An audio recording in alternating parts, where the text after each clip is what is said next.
Shalom saudara dalam Tuhan. Saudara, bermodalkan ngutip ayat Alkitab tanpa menafsirkannya dengan benar, Ustadz Juma berusaha mengatakan bahwa Yesus bukan Tuhan tetapi utusan. Namun saudaraku dalam Tuhan, semua pernyataannya tentang Yesus dijawab tuntas oleh seorang Kristen cerdas yang pastinya membuat Ustadz Juma tidak berkutik. Bahkan di akhir video nanti Bapak Bambang Nursena menjelaskan bahwa Yesus adalah Mesias yang datang dari sorga. Saudara dalam Tuhan, sebelum kita lanjut, mari kita melihat cuplikan video yang terlebih dahulu dan pastikan tekan tombol like, subscribe, dan share video ini supaya menjadi berkat bagi banyak orang. Semua aspek yang ada pada dirinya manusia. Lalu unsur apa yang dahsyat pada diri Yesus? Membangkitkan orang mati, membuat orang buta melihat, orang lumpuh berjalan, roti membuat sampai ribuan ratusan orang makan, dan seterusnya. Nah, hal itulah kemudian yang menjadikan orang-orang Kristen menganggap Yesus itu adalah Tuhan. Tapi apa pernyataan Yesus tentang yang dia miliki semua, pekerjaan yang dimiliki semua? Coba kita lihat dalam Yohanes 5 nomor 36. Semua pekerjaan yang dia perhadapkan, yang dia perlihatkan, yang dia pertontonkan, yang dia praktekkan kepada Bani Israel, ternyata kesemua itu adalah rentetan mujizat yang membuktikan dia sebagai utusan Tuhan. Lalu pembuktian dia sebagai Tuhan yang mana? Oke, Zulkifli, memang dari dulu ya, kalau misalnya diskusi itu cuman hanya modal suara kenceng doang. Fokus kamu pasti hanya kalimat yang paling di bawah nih ya, bahwa Bapa yang mengutus aku, maka kamu mati-matian teriak-teriak yang mengatakan Yesus itu cuman utusan begitu. Hampir semuanya umat Islam itu selalu mengatakan bahwa semua utusan itu dikategorikan sebagai nabi. Kebanyakan ngarap doang sih Dul, kamu makanya nggak tahu isi kitabmu sendiri. Yuk ngaji bareng ya, dalam Quran surat 5 ayat 31. Kemudian Allah mengutus seekor burung gagak menggali tanah untuk diperlihatkan kepadanya, dalam kurung Qabil. Nah loh, berarti burung gagak ini jadi nabimu dong ya Zulkifli? Jadi umat songong amat sih lo. Zulkifli, dalam Al-Quran maupun dalam Islam itu tidak ada cerita yang model seperti ini ya. Ini dalam kitab para nabi, dalam perjanjian lama. Kita baca dulu ya, dalam Yesaya 55 ayat 11 ini. Demikianlah firmanku yang keluar dari mulutku, ia tidak akan kembali kepadaku dengan sia-sia, tetapi ia akan melaksanakan apa yang ku kehendaki dan akan berhasil dalam apa yang kusuruhkan kepadanya. Dalam Islam, bahwa firman itu tidak bisa berbuat apa-apa. Firman itu cuma mantra, kun fayakun maka jadi. Jadi di dalam Islam tidak ada konsep firman yang diutus, apalagi firman itu menjadi manusia. Maka sebabnya umat Islam sampai hari ini masih terus bersikeras mengatakan Yesus itu cuma utusan, padahal Yesus adalah firman yang hidup, firman yang datang ke dunia menjadi manusia itu sendiri. Kemudian lanjut, siapakah firman itu? Yohanes 1 ayat 1. Pada mulanya adalah firman. Firman itu bersama-sama dengan Elohim, dan firman itu adalah Elohim itu sendiri. Nah, apakah di dalam Islam firman itu ciptaan, Zulkifli? Yohanes 1 ayat 3-nya, segala sesuatu dijadikan oleh dia, dan tanpa dia tidak ada suatu pun yang telah jadi dari segala yang telah dijadikan. Nah, dia di sini adalah bicara tentang firman, karena yang kita baca tadi ini bicara mengenai tentang firman. Dan segala sesuatu tidak ada yang jadi tanpa dia yang adalah firman itu sendiri. Makanya kalau Yesus melakukan segala hal mujizat, bangun, maka orang itu bangun dari matinya, bukan ngebangunin orang bobo ya. Yesus melakukan segala sesuatu mujizat yang ditunjukkan kepada manusia supaya orang tahu bahwa pekerjaan yang dilakukannya itu adalah pekerjaan Sang Bapa itu sendiri.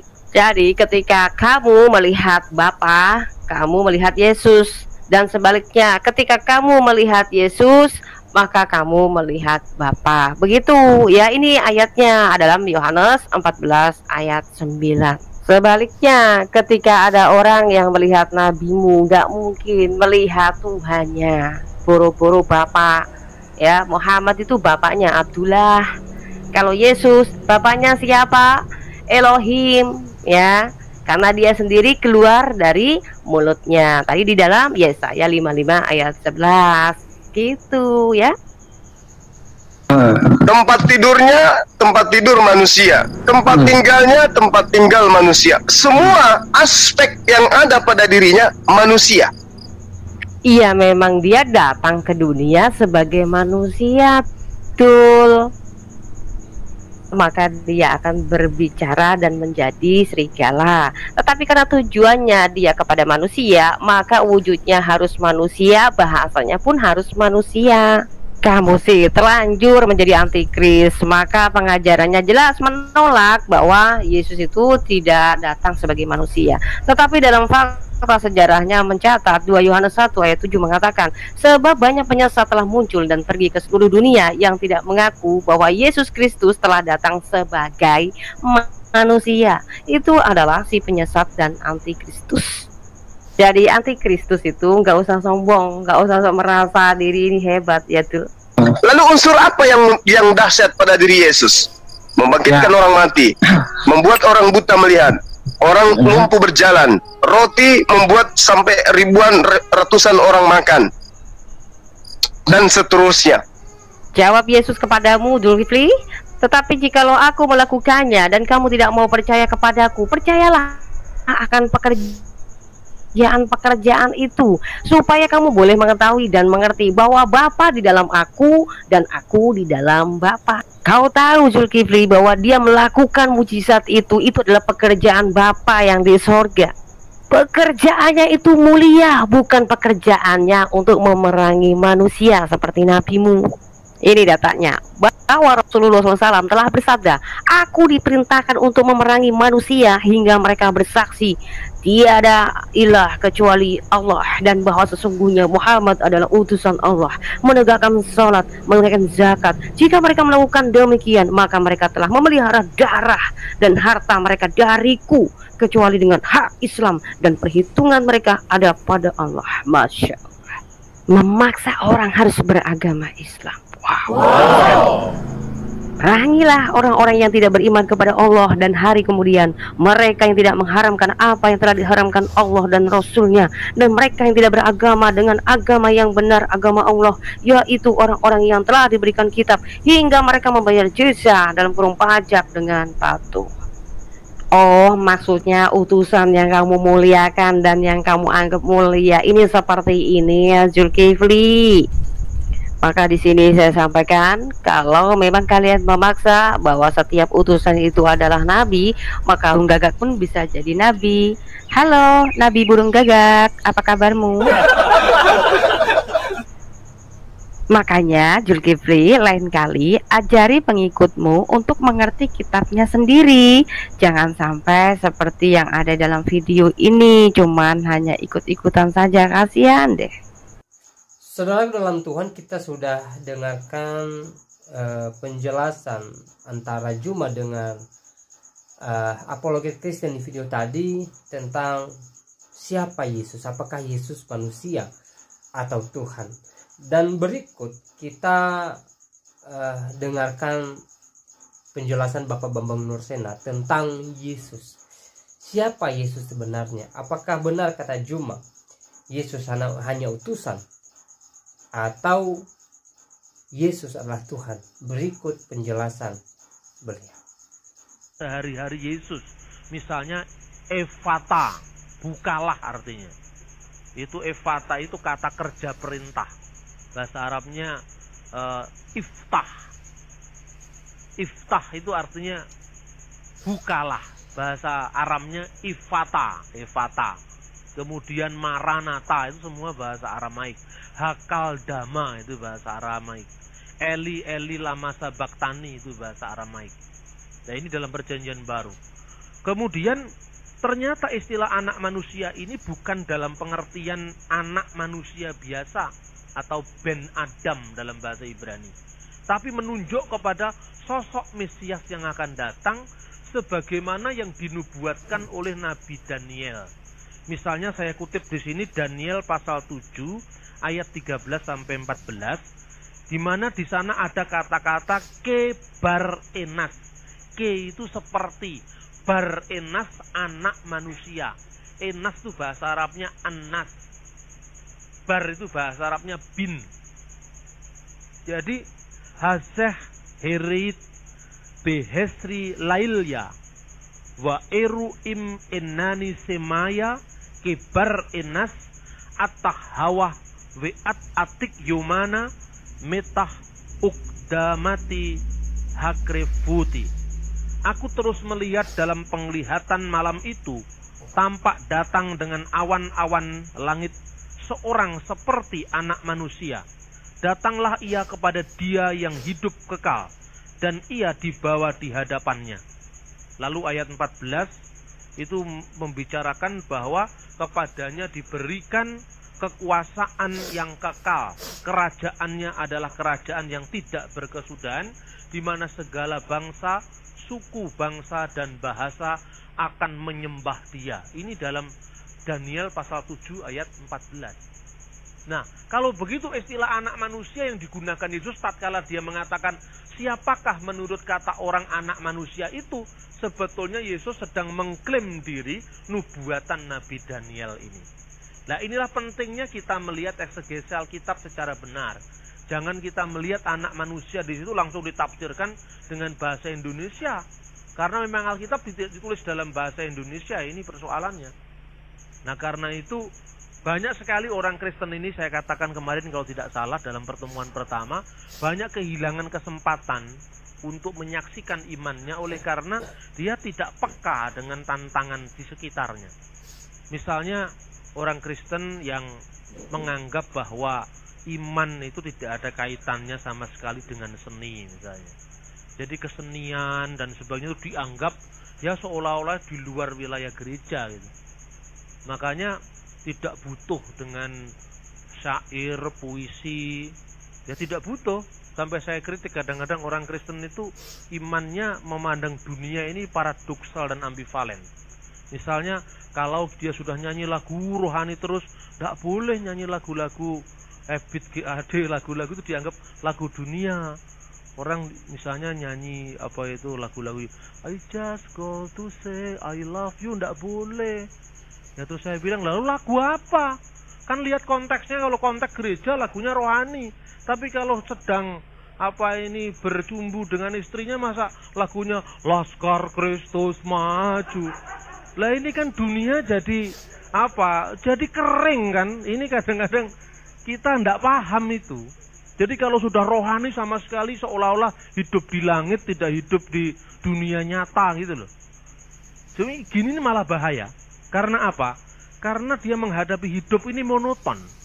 Nah, kapan sebuah lagu menjadi rohani, menjadi duniawi, itu tinggal bagaimana lagu itu mempengaruhi jiwa kita. Kalau lagunya membuat kita gedek-gedek gini dan narkoba lah, itu dunia lagunya. Tapi kalau lagu kemesraan yang membuat hubungan dengan istri kita lebih intim, lebih baik, itu rohani. Sekalipun yang ngarang itu Ebit atau yang ngarang itu Leo Christie misalnya gitu.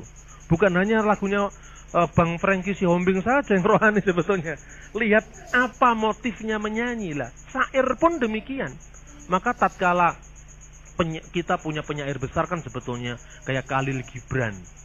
Tapi saya aneh loh, orang Kristen tidak banyak tahu tentang penyair Khalil Gibran itu. Makanya saya pernah cerita itu, justru penggemarnya Gibran itu adalah gadis-gadis berjilbab. Padahal yang dibaca itu Yesus sang anak manusia. Loh ini kan memang penyair Kristen. Jadi tulisan-tulisannya Gibran itu seorang pengagum dan penyembah Yesus. Loh ini di Indonesia karena pandangan kita bahwa sesuatu yang rohani itu tidak terkait dengan sastra, tidak terkait dengan seni, ya sudahlah itu urusan duniawi gitu. Nah, bukan hanya itu.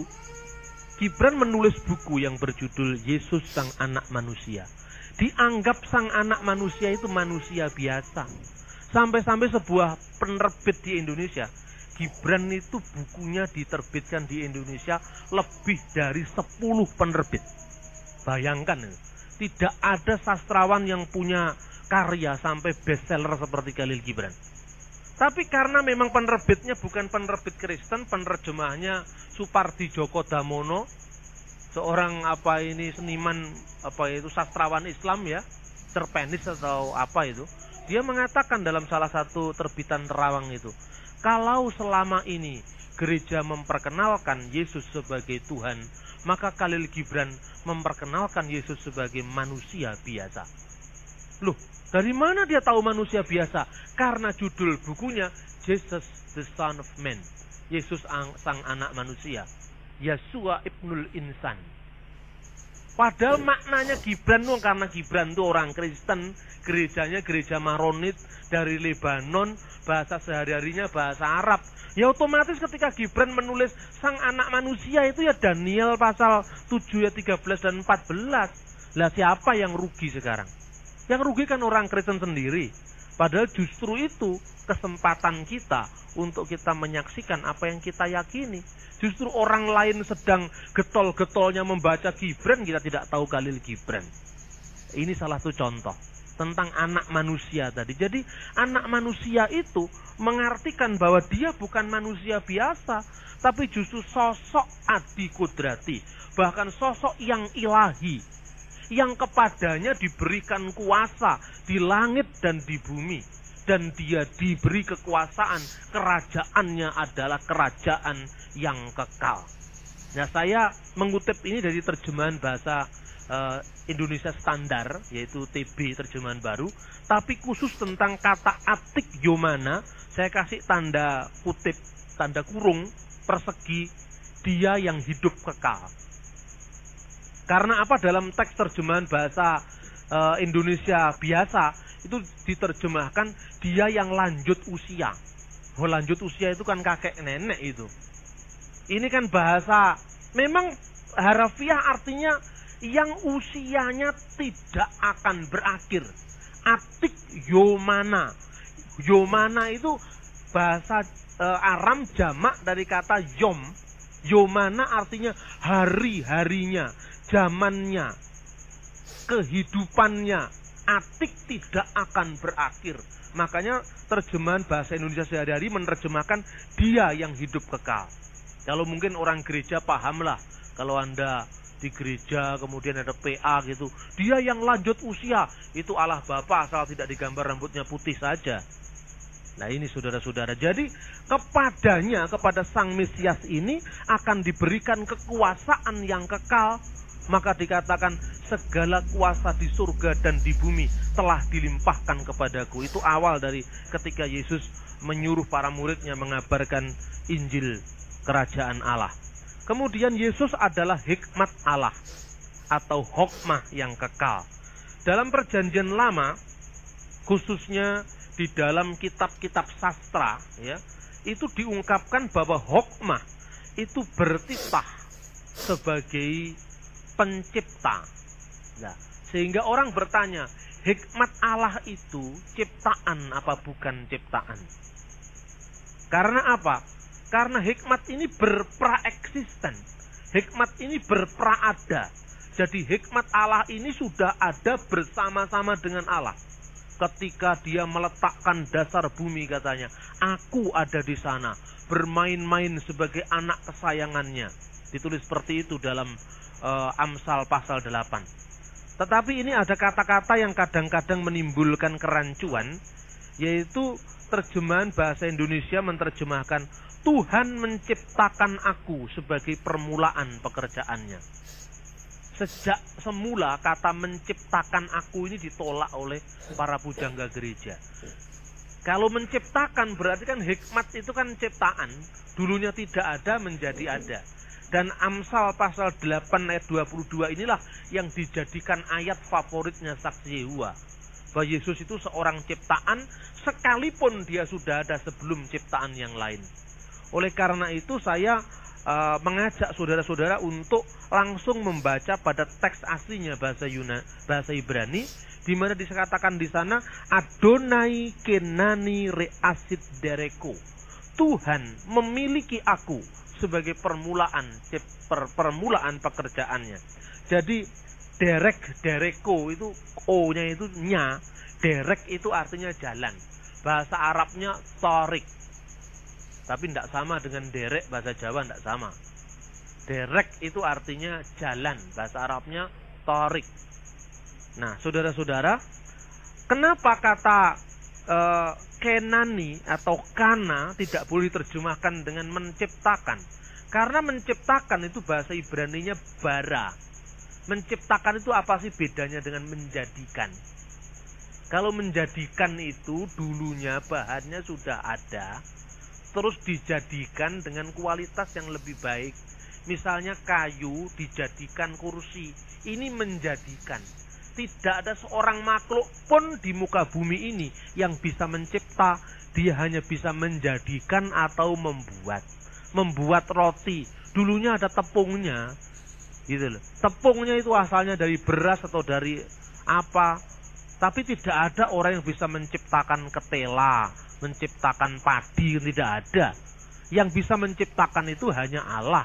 Termasuk siapa yang bisa mencat lombok menjadi merah, itu hanya Tuhan Allah. Manusia tidak bisa ngecat lombok abang, tidak bisa. Manusia hanya bisa membuat lombok jadi sambal, ya kan? Itu menjadikan. Lah, dalam teks yang diterjemahkan bara, menciptakan itu kreasio ex nihilo, ya, penciptaan dari yang tidak ada menjadi ada, itu hanya Tuhan. Nah, dalam teks ini tidak dikatakan bara tapi kana, maka dikatakan Adonai kenani, Tuhan telah memiliki aku. Aku di sini apa? Hikmat. Hikmat itu siapa? Ya firman-Nya Allah. Artinya Allah ini sudah memiliki firman-Nya sejak kekal gitu. Dengan demikian ini klop dengan Injil Yohanes pasal 1 ayat 1. Pada mulanya adalah firman, firman itu bersama-sama dengan Allah, dan firman itu adalah Allah. Dan teks Vulgata yang otoritatif dipakai di gereja Katolik sampai hari ini, yang pertama kali diterjemahkan oleh Santo Hieronymus menggunakan kata memilikiku sebagai permulaan pekerjaannya. Nah, teks-teks Amsal yang lain juga mendukung terjemahan Katolik ini, dan kita menerima terjemahan ini sebagai terjemahan yang paling tepat dengan teks aslinya dalam bahasa Ibrani. Misalnya, Amsal pasal 1 ayat 5, di sana dikatakan, baiklah orang yang berpengertian memperoleh bahan pertimbangan. Memperoleh itu kata yikneh. Yikneh itu dari kata dasar kana. Kemudian Amsal 4 ayat 5, keneh hokmah, keneh bina. Perolehlah hikmat, perolehlah pengertian. Jadi kata kana itu maksudnya bukan menciptakan, tapi memiliki atau memperoleh. Maka dengan demikian firman Allah atau hikmat Allah itu kekal bersama-sama dengan Allah. Hikmat Allah yang berperan dalam penciptaan itu menyeru kepada manusia untuk mengikuti jalannya. Tetapi dalam 1 Korintus pasal 1 ayat 24, Kristus disebut sebagai kekuatan Allah dan hikmat Allah. Berarti melalui hikmat ini Allah meletakkan dasar bumi. Allah menciptakan segala sesuatu, dan hikmat Allah itu Kristus sendiri. Gitu. Kemudian tentu saja istilah hikmat, firman, logos itu tidak menunjuk kepada fisik kemanusiaan Yesus yang baru ada pada awal tahun Masehi. Sehingga tahun ini dinamakan tahun Masehi, tahun Kristen. Sebelumnya dinamakan before Christ, sebelum Kristus. Tahun ini di dalam bahasa Latin disebut Anno Domini, tahun Tuhan kita. Karena memang dihitung sejak kelahiran fisik Yesus ke muka bumi. Tapi sesungguhnya Yesus sebagai firman, sebagai hikmat, itu sudah ada sebelum segala sesuatu. Dalam kemanusiaannya, dalam sosok kodratinya sebagai manusia, Yesus adalah anak-anak hikmat. Ini misalnya tampak dari Lukas 7 ayat 35. Baik, Salam Tuhan, itu videonya kita sudah simak apa yang dibicarakan oleh seorang apologet Kristen di video awal dan juga Juma. Dan di video kedua tadi ada videonya Bapak Bambang Nursena yang menjelaskan tentang ketuhanan Yesus Kristus. Dia adalah Mesias yang menjadi manusia untuk mengerjakan tugas pelayanannya yaitu untuk menebus umat dari belenggu dosa melalui kematiannya di kayu salib. Nah, saudara dalam Tuhan, dari beberapa tokoh yang telah menyampaikan pendapatnya tentang Yesus Kristus, kira-kira apa yang menjadi tanggapan saudara? Silahkan muat di kolom komentar. Tuliskan komentar yang baik, yang positif, terutama komentar-komentar yang memuji, memuliakan nama Tuhan di atas kerajaan sorga, ya. Saudara, di video tadi kita boleh melihat bagaimana Juma mengutip beberapa ayat Alkitab lalu menafsirkannya dengan sembarang, dengan sesuka hatinya, ya, lalu membangun narasi mengatakan bahwa Yesus hanya utusan dan bukan Tuhan, ya. Tapi setiap kali dia mengutip ayat Alkitab, dia tidak pernah menafsirkannya dengan baik. Dia hanya sembarang saja mengutip tanpa menafsirkannya dengan baik, tanpa melihat daripada latar belakang ayat itu, tanpa melihat tujuan daripada ayat itu, dan tanpa memikirkan ayat itu bicara tentang apa, ya. Dia hanya sekedar mengutip beberapa ayat yang dia mau untuk mendukung argumentasinya. Tapi sekali lagi saya sampaikan bahwa ketika Juma mengutip ayat Alkitab, ya, dia mengutipnya secara tidak benar karena penafsirannya selalu saja salah dan tidak sesuai dengan penafsiran Alkitab pada umumnya, ya. Jelas-jelas di dalam Alkitab Yesus itu disebut sebagai Tuhan. Bahkan Yesus sendiri menunjukkan dirinya sebagai Tuhan, ya. Dia mengatakan bahwa dia Tuhan. Dia tidak menolak ketika murid-muridnya menyebutnya Tuhan. Dia juga melakukan sesuatu yang membuktikan bahwa dirinya adalah Tuhan. Misalnya mujizat-mujizat yang dia lakukan, bagaimana dia menyembuhkan orang sakit, bagaimana dia membangkitkan orang mati, dan berbagai mukjizat yang dia lakukan ketika dia datang ke dunia ini, ya. Jadi sangat tidak berdasar ketika Juma mengatakan bahwa Yesus itu bukan Tuhan, hanya utusan, ya. Itu sangat tidak berdasar, saudara Tuhan, ya. Yang lebih jelas dan yang lebih tepat adalah Yesus adalah Tuhan, sebagaimana dijelaskan oleh apologet Kristen di video tadi dan juga Bapak Bambang Nursena.